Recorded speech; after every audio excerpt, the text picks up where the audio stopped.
Olá pessoal, eu sou a professora Helena. Alguns de vocês me conhecem, né? A gente teve eletricidade aí no primeiro ano, longínquo primeiro ano de vocês. A gente viajou também para o Catavento, acho que todos me conhecem, né? Mas só metade teve aula comigo. Espero que a gente consiga ter aula esse ano todo presencialmente, que seja somente essa apresentação online. Eu decidi gravar esse vídeo porque acabou ficando um pouco em cima da hora para avisar para vocês que seria um momento síncrono, e também eu entendo que a maioria de vocês não tenha como acompanhar de forma síncrona, né? Então eu coloquei esse vídeo gravado mesmo, tá bom? O que eu quero com esse vídeo? Apresentar para vocês o que é a instrumentação, o que a gente vai estudar, e qual que é o nosso planejamento, incluindo calendário, critérios de avaliação.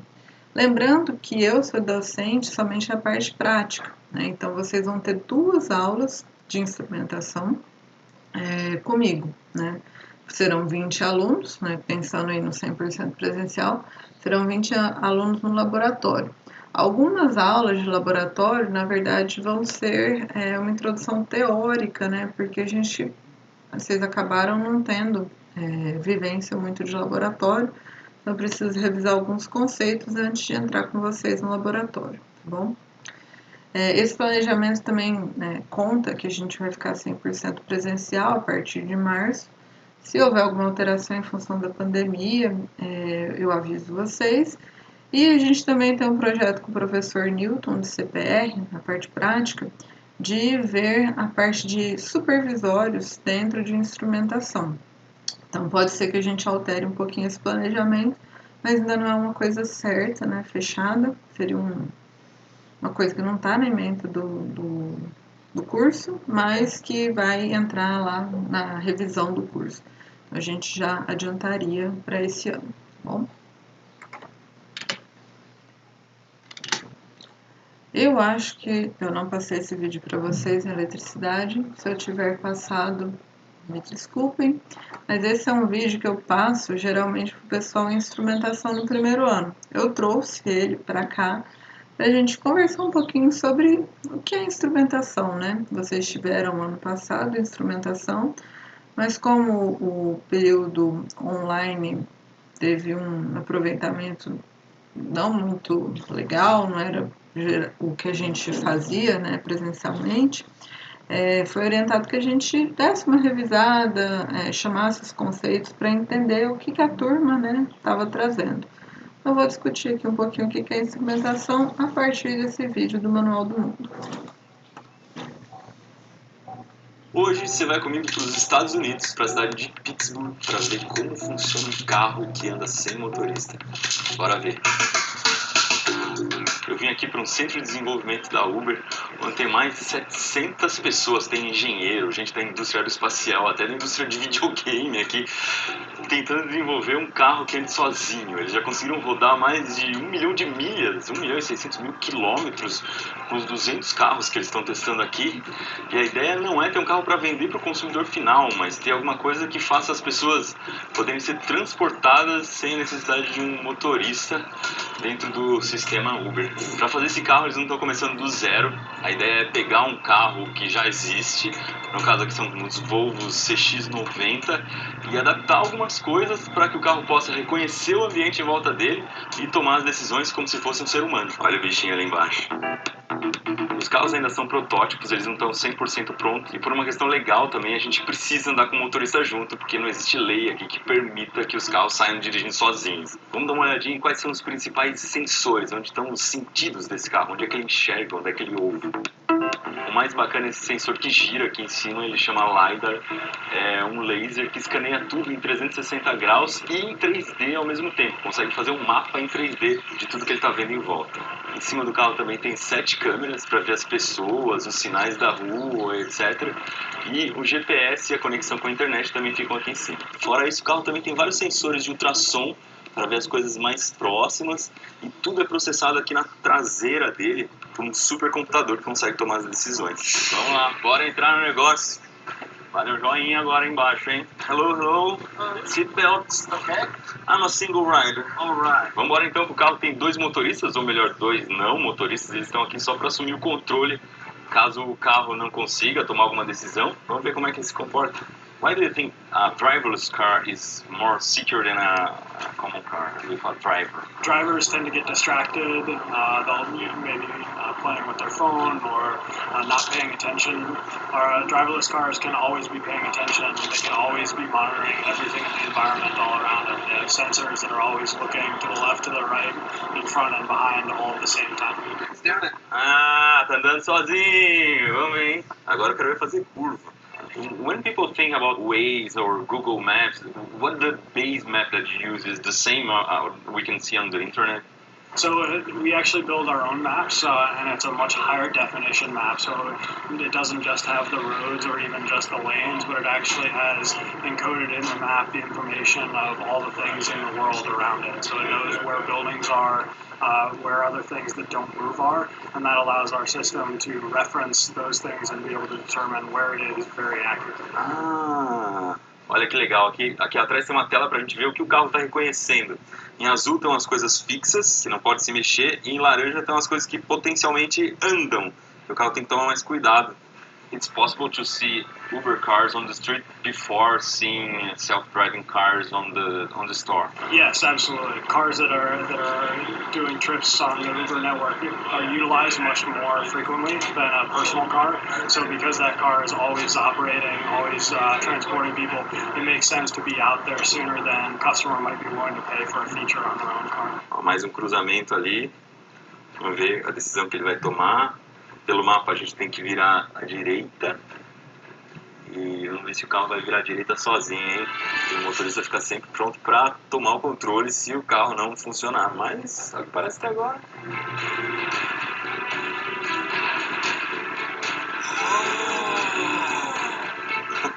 That's crazy, man.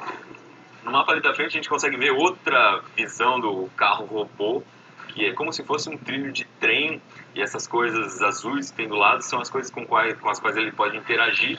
Quando passa o carro e as coisas já ficam para trás, elas ficam ali meio roxas, significa que aquilo não representa mais perigo para o carro. Really what we're working on is trying to have the car react as quickly as possible to any scenario and do the safest thing it can. Abriu o sinal, vamos lá andar. So making sure that our sensors are seeing as far ahead as possible, being able to detect the truck and come to a stop and not have to ever get into a circumstance like that. Os maiores desafios que eles estão falando são as pessoas que fazem coisas erradas na rua, não é nem o carro. Porque a gente tem que se defender dos caras que andam bêbados, dos caras que correm demais, não respeitam as regras de trânsito. Então, o grande perigo de causar acidente é isso, e não o carro falhar em si. Sometimes I'm so relaxing in these cars. Tem um monte de outros objetos para ele interagir, o que complica um pouco o processamento lá. Então é legal ver o carro conseguindo desviar e andar no meio de tanta gente, de tanto carro. Do you have a time when it will be launched or something like that? We see there's great potential to this technology, and we're trying to develop it as quickly as we can, but also make sure it's as safe and as reliable as it needs to be in order to be put out there on the road. I think people are already sort of seeing the potential for it and seeing it mature and saying, hey, how come we don't have this yet? So we've driven over 1 million miles in the last year. I think for us, we see that pace of improvement accelerating, and I think that it'll be here soon. Por dentro o carro é praticamente a mesma coisa, um carro comum muda 2 botões. O botão prata liga e o botão vermelho desliga completamente a parte automática do carro, vira um carro comum para o motorista poder tomar o controle. Se ele mexer no volante ou pisar no freio, qualquer coisa assim, o carro devolve completamente o controle para o motorista, assim como acontece com o piloto automático que a gente usa já bastante no Brasil. Chegamos! Thank you, guys. Nosso passeio acaba aqui, espero que vocês tenham gostado. Deixa aí embaixo se vocês teriam coragem de andar num carro desse viajando na estrada a 120 km por hora. Eu gosto muito desse vídeo, né? Gosto muito do Manual do Mundo, mas desse vídeo em especial, porque eu entrei na área, né, de mecatrônica e tudo mais, pensando em carros que dirigissem sozinhos. E hoje em dia a gente tem isso como uma realidade. Quando eu entrei lá em 2006, Isso, né, estava longe de acontecer. Tinha um desafio da ARPA, se alguém depois quiser olhar, é um desafio de cunho militar para navegação de carros autônomos. Era, acho que, se não me engano, a segunda edição do desafio da ARPA. Era uma coisa assim super não realidade, né? Depois de 15 anos, temos aí, né, carros automáticos. A professora não está aí na rua ainda, está em desenvolvimento. E por que, né, eu trago para instrumentação? Não é só porque eu gosto. O carro, ele precisa ser altamente instrumentado para que isso possa acontecer. Nós, seres humanos, apesar da gente não ter essa noção, a gente tem inúmeros instrumentos, infinitos instrumentos, né, gente, né? A nossa pele, né, é um grande instrumento. A gente consegue saber, por exemplo, vou pegar aqui uma chave Allen, né, sextavadinha, e a gente consegue, né, tocar ela aqui e, nossa, ela é sextavada. Nosso olho, né, a gente olha para, sabe que é sextavado. Você sente a temperatura, você vê uma coisa se mexendo, né? Você tem vários, a gente aprendeu lá na escolinha, sentidos, mas do ponto de vista de automação a gente consegue sentir várias coisas, né? São instrumentos. Para a gente dirigir um carro, a gente usa muito os nossos instrumentos humanos, né, que são falhos, e a proposta do carro automático, né, é justamente cobrir essas falhas e fazer uma grande revolução, né? Imagina que todo o transporte seja feito de forma automática. A gente consegue, né, deslocar as pessoas para outras atividades, a gente consegue ser mais eficiente, né? Tem vários pontos interessantes aí. Então, ali no comecinho do vídeo ele fala do LiDAR, que é um sensor super legal. No finalzinho do nosso curso a gente vai ver ele. Ele fala dos sensores ultrassônicos ali no carro. Acho que todo mundo já viu um carro que tem sensor de ré, né? É o sensor ultrassônico, ele fica fazendo aquele barulhinho lá, o pi-pi-pi. São todos objetos de estudo da nossa disciplina instrumentação. Claro que vocês viram, né, lá no ano passado um pouco sobre isso, e a gente vai ver aqui mais na prática, né? E a gente tem uma restrição, né? Vocês não tiveram SMI de forma presencial, então eu não sei como é que está a habilidade de vocês com Arduino físico, né? Imagino que esteja um pouco enferrujada. Então, eu vou precisar dar uma lembrada nisso, porque muitos instrumentos que a gente tem na escola não são exatamente os instrumentos que estão na ementa do nosso curso, que seria temperatura, pressão, vazão. Mas a gente tem instrumentos super legais para ligar no Arduino, então a gente utiliza isso dentro da disciplina. O que a gente tem na escola? Né? Instrumentos basicamente de temperatura e pressão, tá? Além de alguns outros sensores que a gente consegue ligar no CLP, que tem a ver com a nossa disciplina lá, a disciplina de vocês, CPR. Mas aqui a gente vai tentar andar um pouquinho descolado de CPR nessa parte, para a gente não ficar esperando vocês terem habilidade com o CLP, para depois fazer a parte prática, tá bom? Então, mostrando um pouquinho mais do nosso planejamento, hoje a gente vai ver conceitos de instrumentação. Depois a gente vai com meia turma ver elementos de controle, né, durante dia 18 e dia 25. Dia 4 de março, com a turma inteira, não sei, talvez presencial, acho que não. Deve ser uma aula gravada, tá? Tipos de sinais. Dia 11, conversão de sinais. Dia 18, datasheets. Isso são atividades mais teóricas, tá? Datasheet a gente até consegue fazer uma coisa mais prática. Dia 25 de março e 1º de abril, revisão de instrumentos de temperatura. Aí, nessa parte, a gente já vai ter se encontrado pessoalmente e a gente vai discutir. Professora, precisa rever esses instrumentos ou não? Dá pra gente tocar direto para a prática? Não sei, né? Vai depender de vocês. Eu deixei aqui essa aula reservada qualquer coisa a gente adianta o conteúdo e coloca outras coisas mais lá para frente, tipo supervisório, tem aulas para a gente fazer o TCC, a parte prática, tá? Então é bem flexível isso daí. Depois a gente tem 2 feriados na sequência e a gente começa uma sequência chamada Indústria 4.0. Nessa sequência eu vou pedir a ajuda ao professor André Dias, ele tem uma formação nessa área de Indústria 4.0 e é muito interessante porque isso abre a possibilidade de TCC, tá? A gente queria ter feito isso um pouco antes no planejamento, o professor André está tentando se organizar aí para antecipar, mas a gente não tem essa certeza, e no dia 29 de abril, no dia 6 e de 13 de maio, ele realmente pode, então deixamos reservado isso aí dentro do nosso calendário. Como isso dá uma inspiração para o TCC, eu deixei 2 aulas para a gente conversar e tentar montar coisas para o TCC de vocês. Depois a gente tem 2 aulas sobre revisão de instrumentos de pressão, 2 aulas de prática com instrumentos de pressão e uma aula de reposição.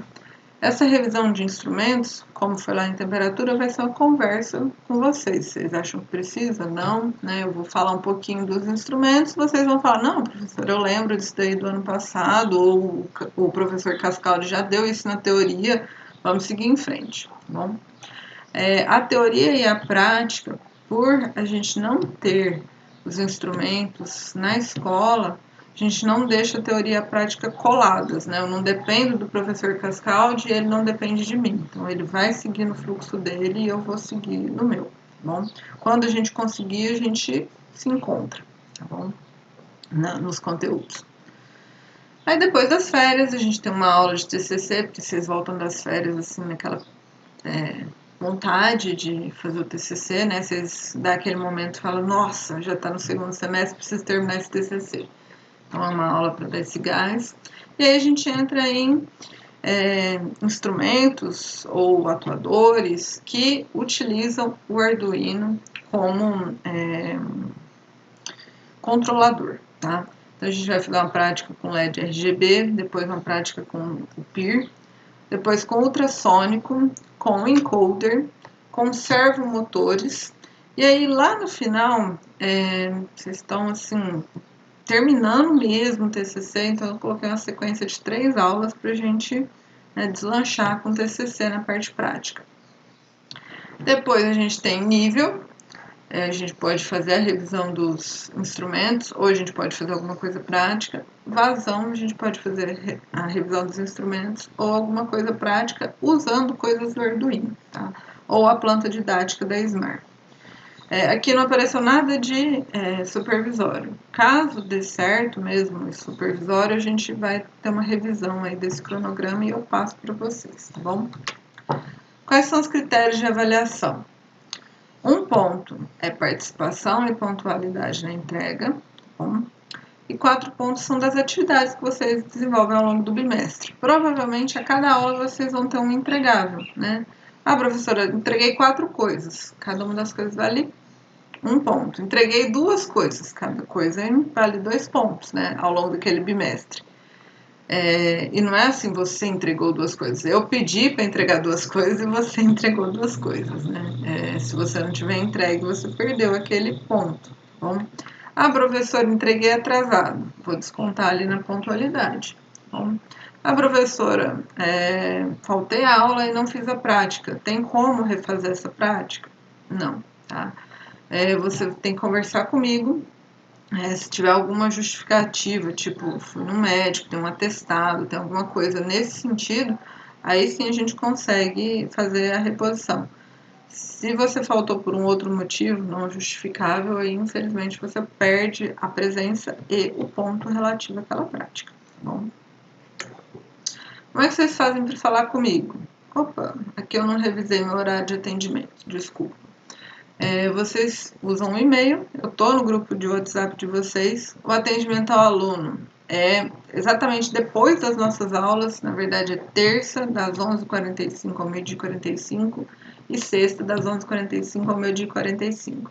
Professora, eu saio da escola correndo, não posso nesse horário, será que a gente consegue bater um papo online, alguma coisa assim? entre em contato, né? Outros horários que eu estiver na escola, ou se eu não estiver na escola, se a gente puder fazer online, então a gente combina outros horários, tá bom? E aí eu parto, né, para o tema da aula de hoje, né, que são alguns conceitos na área de instrumentação. O que a instrumentação industrial faz? Ela efetua medições e realiza ações no sentido de garantir que o produto final seja conforme especificado. Imagina que você pega uma Coca-Cola, né, você foi lá no supermercado comprar uma Coca-Cola e ela está com gosto de guaraná. Você não vai curtir, né? Não tá na especificação, não tá no sabor Coca-Cola. Ou você vai comprar uma Coca-Cola de 2 litros e vem faltando, né? Você mede lá, põe num copinho de medida e vê que ela tem 1 litro e 800. Você vai se sentir lesado como consumidor. Então, a automação e a instrumentação vão muito nesse sentido, de que o produto atenda às especificações. E com a instrumentação a gente consegue fazer isso de forma automática. Eu poderia colocar uma pessoa lá para ficar olhando se, né, o líquido Coca-Cola atinge o nível certo lá na garrafa. Né? E, não atingiu, então volta, né, faz um retrabalho. A gente pode fazer isso de forma automática, graças à instrumentação industrial. Tá? Como é que funciona isso? Né? Eu tenho um processo industrial, imagina, estou enchendo a garrafa de Coca-Cola. E o que eu quero medir? O nível, a altura, quantidade de líquido que entrou ali naquela garrafa. Está entrando líquido, 1,5 litro, 1,6 litro, 1,7 litro, 1,8 litro, 1,9 aí eu preciso, está chegando nos 2 litros. 2 litros, o que eu preciso fazer? O meu controle precisa atuar para falar, para de colocar Coca-Cola, senão a fábrica vai ter prejuízo. Ou então, está em 1,8 litro, não pode parar de colocar, precisa chegar lá até os 2 litros, tá? E você tem um elemento final de controle, que é justamente, imagina que tem uma mangueirinha ali, um bico dosador, que controla se sai ou não sai líquido. Então, você fala para aquele bico dosador, continua colocando líquido. Não, para de colocar líquido. Então, esse é o elemento final. O que a gente vai estudar aqui na disciplina de instrumentação? Né? O que a gente vai focar aqui em instrumentação? Na medição da variável, tá bom? Quem que vai focar aqui no controle? Quem estiver lá em CPR, né? Geralmente é nosso CLP. Processo industrial, a disciplina PRI, que vocês têm com o professor Cascaldi. Aqui acho que é o Newton e o Cascaldi, aqui eu e o Cascaldi. E quem é elemento final? Elemento final, a gente já teve lá em MEL, né, que é motores, e a gente também está tendo em pneumática, tá? A gente tem elementos finais que são motores e a gente tem válvulas que são elementos finais também, tá bom? Então, o elemento final vem daqui. Quais são as funções que os instrumentos têm? Isso é importante a gente saber. A gente tem 6 funções, tá? Indicadores, registradores, transmissores, transdutores, controladores e elementos finais. A turma que for ficar online na semana que vem vai fazer exercícios sobre isso que eu estou falando hoje, né? E a outra turma que está presencial semana que vem e na outra vai estar online também vai fazer os mesmos exercícios, tá bom? Então é importante que vocês vejam essa parte do vídeo. O que são os indicadores? Eles exibem o que você estiver medindo. Imagina lá que você está com febre. Pegou o termômetro, aquele termômetro digital, e colocou debaixo do braço e viu lá, está 37,5. Aquele visor é um indicador, tá? Ele exibe a temperatura naquele instante. Tá? Professora, você já mediu, já tirou, não é bem a temperatura naquele instante. Tá bom. Então, pensa lá naquele termômetro mais antigo, acho que essa da turma ainda pegou o termômetro mais antigo, que você, né, colocava debaixo do braço e conseguia ver enquanto você estava medindo a temperatura, né, aquele de mercúrio. Eles podem ser do tipo display, com ponteiro, né, formato de barras, ou aqui está o display, né, ou então uma telinha, né, sei lá, no celular você consegue ter um indicador, né. O que é um registrador? Qual que é a diferença do registrador para o indicador? O indicador fala naquele instante, né? Se você mediu agora e quer saber daqui 10 horas, você não usa um indicador, você usa um registrador, que ele, ao longo do tempo, registra as medidas obtidas, né? É como se fosse um indicador contínuo, né? E ele vai guardando aqueles valores, tá bom?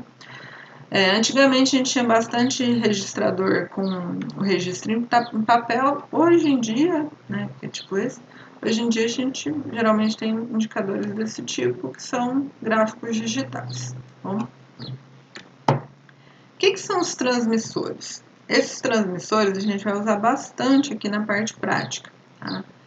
Ele faz o envio, né, daquele dado que você mediu para um outro equipamento, tá bom?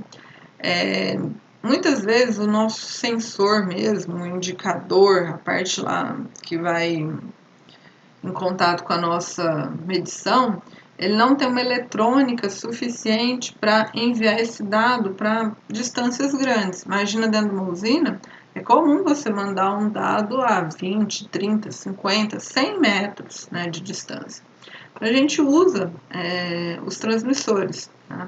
Ele tem um elemento primário que vai fazer a captação daquela informação e vai transmitir esse valor captado para outros instrumentos, geralmente o controlador. O que é o transdutor? O transdutor, por definição, é aquele elemento que faz a mudança de variável, né? Imagina que você está medindo temperatura. Temperatura é o quê? A agitação das moléculas, é uma grandeza física de temperatura.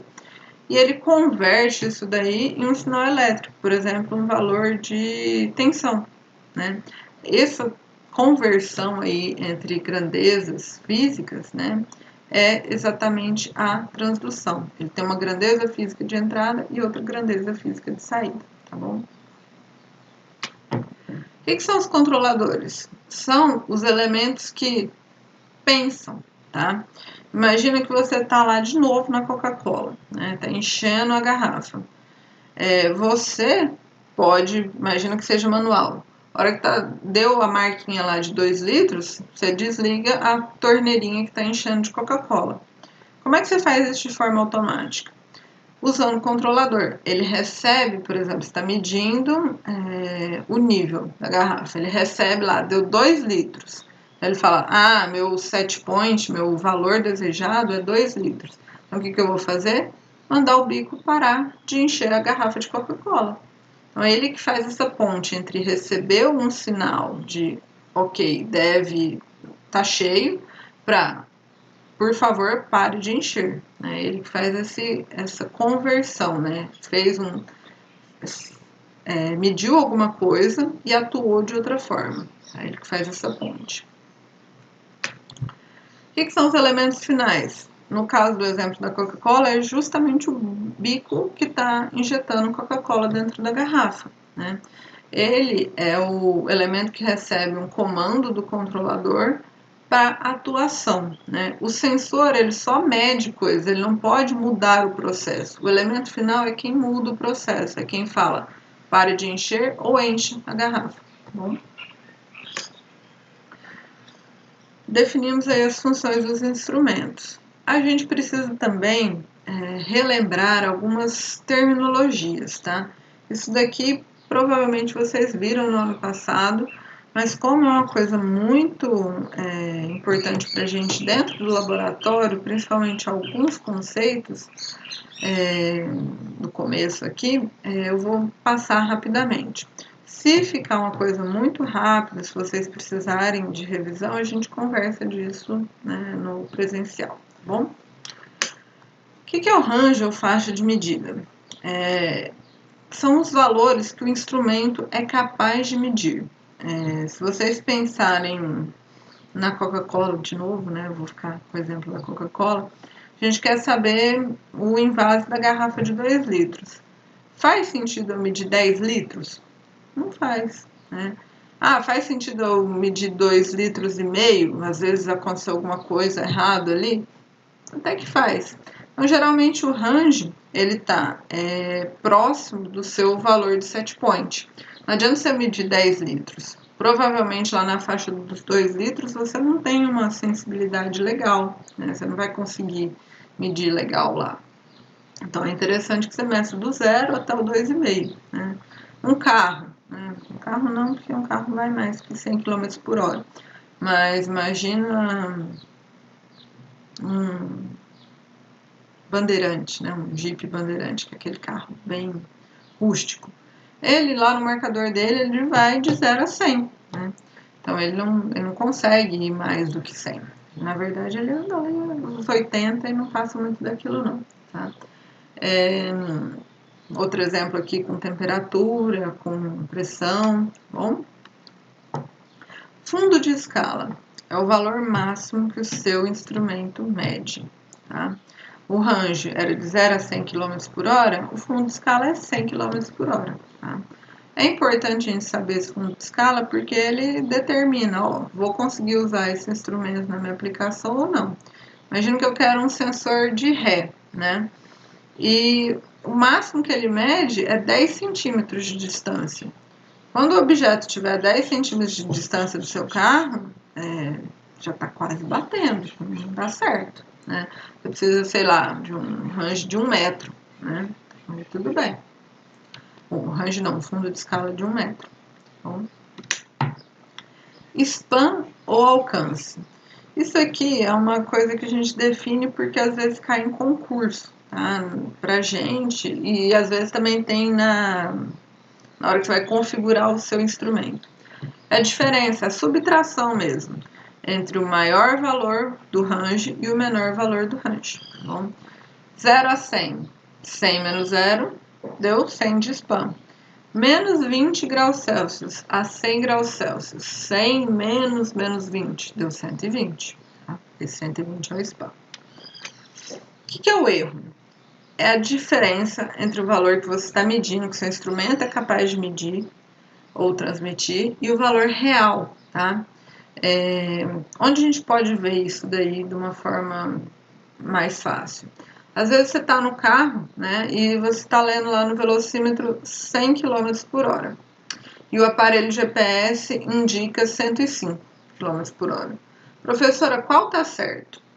Mais provável que o velocímetro do seu carro esteja correto, tá? Do que o GPS do seu celular, por exemplo. Ah, professora, comprei um GPS lá daquele, igual tem no carro do Manual do Mundo. Aí, provavelmente, o seu GPS está certo, tá?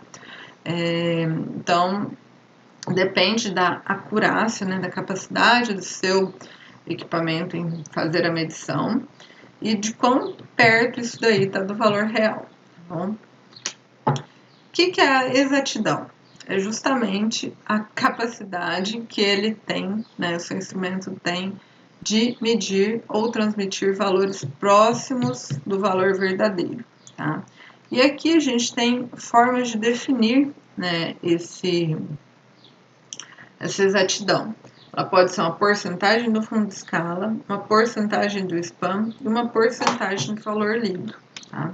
Eu falo assim, ó, o fundo de escala é 100 graus Celsius, é 5% do fundo de escala, é 5% do span, é 5% do valor lido. Sei lá, eu li 20 graus Celsius, é 5% de 20 graus Celsius, tá? E é isso aqui que eu mostro nesse exemplo, né? O range de 0,2 a 2 atm e leio um valor de 1,2 atm. Tá? Qual é o melhor instrumento aqui? Quem tem menos erro, quem tem mais exatidão? Aqui, né? Eu tenho uma variação de mais ou menos menor, tá bom? Então, se eu comprar um instrumento de 1% do valor lido, esse daqui vai ser melhor, tá bom? O que é a zona morta? É um outro conceito. É um tanto que a sua, por exemplo, temperatura varia, mas o seu instrumento não é capaz de ler, tá? Imagina que um termômetro tem a zona morta de 1%, né? 1% do range. Aqui vai ser o range de diferença aqui o span, né, 10 graus, e ele vai ter uma zona morta de 0,1 graus Celsius, tá? O termômetro, se a temperatura variar menos do que esse 0,1 graus Celsius, o termômetro não vai acusar, tá bom? Sensibilidade é a medida mínima, né, a partir da qual, né, o seu instrumento detecta. Naquele caso lá, se variar 0,1, seu instrumento detecta, tá?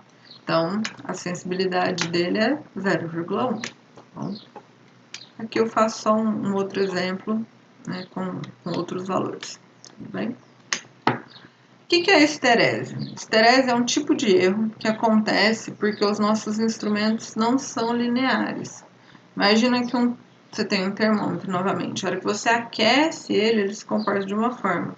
A hora que você resfria ele se comporta de outra forma. Esse erro, ele aparece, né, muito em concurso, né, perguntando o que é esterese. E ele geralmente expressa uma porcentagem de span. Por que eu trago ele para cá? Muitas vezes a gente está lá no campo, a gente instalou o instrumento e não está funcionando legal. Primeira coisa que você vai testar é se ele funciona de um jeito aumentando valores e de outro jeito decrescendo valores, tá? Se ele está funcionando muito diferente dos dois, né, a hora que você aumenta com a hora que você diminui, aí você tem um problema de esterese e provavelmente você vai ter que trocar o seu instrumento por um instrumento mais caro que tenha menos esterese, tá bom? Repetibilidade é a variação máxima encontrada se você medir uma coisa várias vezes. Imagina que eu tenho a temperatura fixa. E aí eu fui lá com o termômetro e medi uma vez. Continuo com aquela mesma temperatura fixa. Fui lá com o mesmo termômetro e medi de novo. Medi uma terceira vez. Cada vez deu um valor. Uma vez deu 40 graus, outra deu 40,1, outra deu 39,8. Tá? Esse valor, ele está em torno sempre de um valor real, né? O valor real daquela temperatura. E se a gente consegue repetir o valor bem próximo, a gente tem uma repetibilidade. Não quer dizer, nesse exemplo que eu dei, eu falei lá em torno do valor 40, não quer dizer que a minha temperatura real seja 40. Às vezes minha temperatura real é 37 e eu estou repetindo, né, perto ali do 40. Então eu tenho a repetibilidade. Mas nesse exemplo, se a temperatura real fosse 37, eu não teria... Opa, faltou a acurácia aqui, que é a exatidão, né? A proximidade deste valor em relação ao valor real. Então, repetibilidade. Eu posso muito bem repetir valores, mas esses valores não são próximos do real. E eu não repito valores, mas eu tenho medidas bem próximas do 37, então você tem acurácia, mas não tem repetibilidade, tá bom? O que a gente vai fazer nas semanas seguintes, nas 2 próximas semanas? A primeira turma vai presencial, a Fortuna vai soltar para vocês quem é essa primeira turma. A primeira turma vai presencial e a gente vai falar sobre elementos de controle. Na outra semana, a segunda turma vai presencial, a gente vai falar as mesmas coisas. E quem ficar online vai fazer a atividade sobre esse conteúdo que eu passei e me entregar via Moodle, tá bom? Eu vou colocar essa atividade lá no Moodle. Vocês têm sempre uma semana de prazo para entrega, tá? Então, eu vou colocar lá para vocês fazerem a entrega, tá bom? Vai ter lá certinho no Moodle. Se alguém tiver dificuldade para entrar no Moodle, para achar a nossa disciplina, alguma coisa assim, entre em contato comigo. Um abraço e até semana que vem.